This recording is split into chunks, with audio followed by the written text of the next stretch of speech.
A സിയിൽ ഇതുപോലെ leak വന്നു കഴിഞ്ഞാൽ വീടിനകത്തേക്കോ അല്ലെങ്കിൽ ഓഫീസിനകത്തേക്കോ ഇങ്ങനെ ഫ്ലോറിലേക്ക് വെള്ളം ലീക്ക് വന്നു കഴിഞ്ഞാൽ നമ്മളൊരു ഐഡിയ ചെയ്യുന്നുണ്ട്.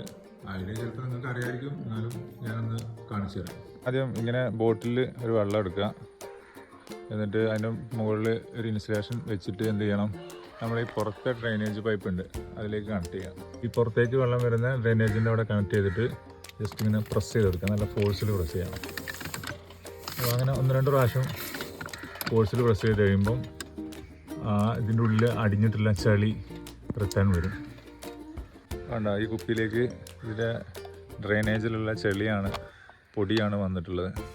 ഇതിപ്പോൾ ഞാൻ 3ാമത്തെ പ്രാവശ്യമാണ് വെള്ളം മാറ്റിയിട്ട് വീണ്ടും ചെയ്യാൻ പോണത്. അപ്പോൾ അങ്ങനെ ഒരു 3-4 പ്രാവശ്യം ചെയ്യുമ്പോഴത്തേക്ക് എന്ത് ചെയ്യും, ഈ ഡ്രെയിനേജ് പൈപ്പിലുള്ള ചെളിയെല്ലാം നമുക്ക് റിട്ടേൺ എടുക്കാൻ പറ്റും. അപ്പോൾ അങ്ങനെ ആ ചെളി അടയുന്നതുകൊണ്ടാണ് കൂടുതലും ഉള്ളിലേക്ക് വെള്ളം ചാടുന്നത്. പിന്നെ ഇതിൽ ശ്രദ്ധിക്കേണ്ട കാര്യം എന്ന് പറഞ്ഞാൽ ഇതിൻ്റെ പവറാണ്. പവർ ഓഫ് ചെയ്തിരിക്കണം.